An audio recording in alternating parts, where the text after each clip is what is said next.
Thank you so much, Mark, for that very kind introduction. And let me add, what a pleasure it has been serving with you and having you on our team. You bring important focus, vision, and discipline to the job, and I'm so pleased to begin to see the results of your leadership. You ensure we aim high every day, General. I'm pleased to be back at this conference with people who work with and for students every day. Your role is crucial. You're with students in times of joy and sorrow as they navigate formative years. Students rely on you, and you make significant impacts on their lifelong learning journeys. So let me thank you for all you do to put students first. Federal student aid was established in 1965 to do just that, to come alongside students who lack financial resources to pursue higher education, to expand access to learning for those who aren't wealthy, powerful, or well-connected. That's been the mission of federal student aid programs since the beginning. But students don't pursue higher education in the same way they did back then, more than 50 years ago. And students don't pay for higher education like they did then either. Today, they use different financial instruments in a different, constantly iterating economy. At last year's conference, I urged everyone to rethink student lending. And with the limited tools Congress gave us, we are rethinking FSA. The financial aid process must be modern, streamlined, and simply easier for students and for you. That's how processes are in every other area of finance. Think about how you pay for your car or how you pay for your home. Simplicity is commonplace in the private sector. I know a thing or two about that, as do many others on our team who haven't spent a lot of time working in government. Some might question the presence of outsiders in this space, but as it's been said, maybe what students need is someone who doesn't yet know all the things you can't do. So we are modernizing FSA's infrastructure and totally revamping the way we connect with students. Last year, we called this initiative Next Gen. This year, Next Gen is Now Gen. General Brown will talk about this in greater detail later. So let me just say this. We are undertaking a rigorous transformation of government services, bringing everything together behind one digital gateway. Now, this isn't exciting in the private sector. In fact, it's expected. But for government services, our long overdue updates are well ahead of the curve. No longer will students have to sift through countless websites. There will be one website. No longer will students have to dial wrong numbers to be transferred to different ones and then sit on hold indefinitely. There will be one phone number. No longer will students have to complete their FAFSA tethered to a desktop. Now students can start on their tablet, continue on their phone while commuting to work, and complete it on any one of their devices, including through the new My Student Aid mobile app. You'll remember we exceeded expectations when we unveiled it last year. In the app, students will now have more real-time and transparent information with which to plan for their education. From submitting the FAFSA to submitting payments, from seeing what a loan will cost over time to participating in exit counseling, we are updating everything. And we're doing it so that students are better informed borrowers, so that students will be able to see what they owe, what they will owe, what ways they can repay what they owe, and acknowledge all of that each year before they borrow any more. Surprisingly, students will be able to do that for the first time ever. And if they do have questions, and we know they do, they'll be able to ask Aiden. Hello, Aiden.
Pretty cool, isn't it?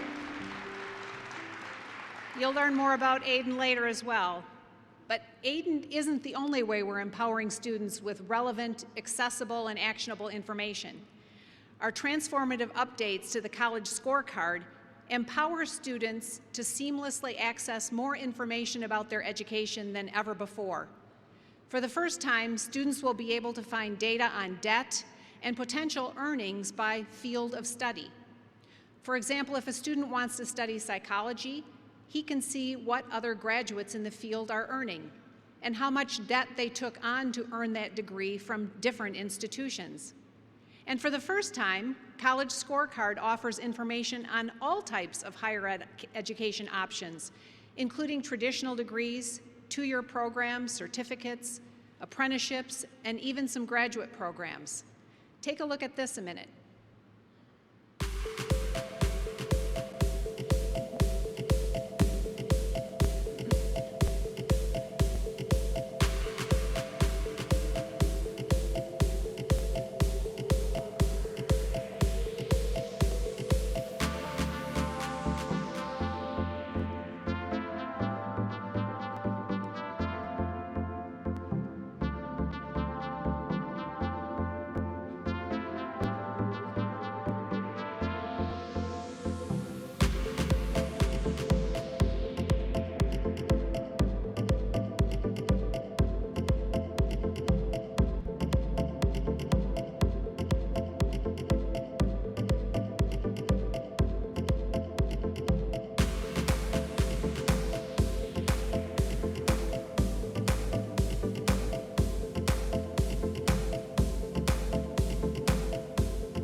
Think about the power of having relevant and accessible information and how having that data facilitates more informed decision-making.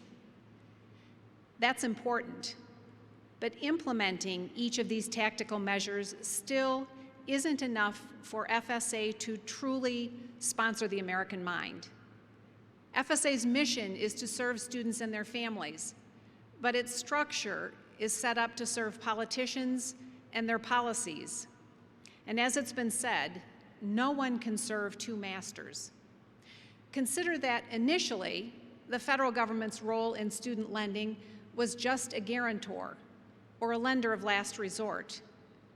Congress never set up the U.S. Department of Education to be a bank, nor did it define the Secretary of Education as the nation's top banker. But that's effectively what Congress expects based on its policies. FSA's portfolio has skyrocketed at more than 8% annual growth on average since 2010, almost 4 times faster than economic growth. And today, FSA holds more than $1.5 trillion in outstanding loans to 42 million borrowers. That portfolio makes federal student aid bigger than Bank of America, bigger than JP Morgan, bigger than Capital One. Indeed, it represents the country's biggest consumer lender. Now, consider this government monopoly was coupled with each new political project of each new Congress. Every couple of years, FSA and the students it serves have been pulled in a new political direction. And that's borne out in this mess. Just look at today's parade of repayment options, forgiveness plans, unlimited lending, and complex rules that FSA and you have been asked to implement and then explain to students and their families. 8 different repayment plans, 5 of which are income-driven, each with different eligibility requirements. More than 30 variations of deferment and forbearance options, 14 forgiveness options, and 11 different servicers, all with totally different separate websites and platforms, phone numbers, and forms. Is it any wonder students have bad experiences? Students are borrowing tens of thousands of dollars, but many do not understand the implications of that debt. Is it any surprise then that both principal and interest are currently being paid down for only 1 in 4 loans? Or that nearly 11 million borrowers have loans that are delinquent or in default? or that 43% of all loans are considered in distress? It can only lead you to the conclusion that FSA is in distress. Since the federal government inserted itself everywhere in student lending, everything has become more cumbersome and more confusing for everyone. And while everything about our world has changed, everything about federal student aid structure and governance has stayed the same. Congress might have created the first financial aid program, but it set in motion an untamed beast. Congress asked FSA to implement each new program and each new plan with the same old infrastructure and no common sense governance model. FSA simply cannot satisfy the ever-changing political whims of Washington. In its current form, which no one likely ever imagined, it cannot fulfill its mission. Now, I'm not so sure the federal government should monopolize student lending, but if it does, and for now it essentially does, then it must provide services on par with world-class financial firms. And that starts with acting like a world-class financial firm, one that is truly independent from interference, political or otherwise, one that puts its customers, students and their families at the center of everything, one that focuses on and achieves its mission. One has to wonder, why isn't FSA a standalone government corporation run by a professional, expert, and apolitical board of governors?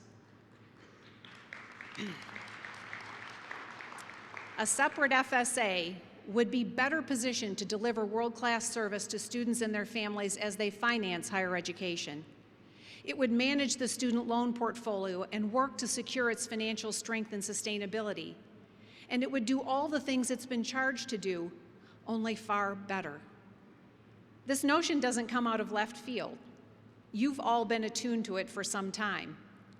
Through the National Association of Student Financial Aid Administrators, you all have offered some useful insights. NASFA found that while federal student aid is ranked for total assets alongside the country's largest banks, the similarities end there. Banks rely on boards of directors for strategic direction and oversight. FSA has no such thing. This is an idea that warrants far more discussion. We should be discussing whether FSA would be stronger as a standalone entity, wholly and entirely separate from the U.S. Department of Education. We should be talking about the benefits of professional, experienced leadership who, as in the private sector, would be responsible for setting strategy for FSA, for overseeing the management of the loan portfolio, for ensuring institutions hold up their end of the bargain, and for reporting to Congress. To be clear, I don't think such an agency should look like another CFPB, nor should it be a return to FEL, and it would not report to the Secretary of Education. Under this scenario we're discussing, federal student aid would be empowered to focus on its mission, partnering with institutions and all of you to serve students and their families. At the same time, students must be responsible consumers of education, seriously committed to their own success. They need to have the best possible tools, data, advice, and support. And they need to be free to learn. We can provide students with better information. We can provide students with better products. We can ignore the siren songs of easy, very expensive, and unfair fixes. We can get this right for students and for our country. President Trump and this administration are committed to transforming federal student aid for students. Congress needs to come alongside us to make this happen. We live in some of the most exciting and opportunity-filled times ever. As our country's horizons are ever broadening, so too is American imagination, American ingenuity, and American achievement. So let's renew our commitment, each and every day, to each and every student's success. Thank you very much.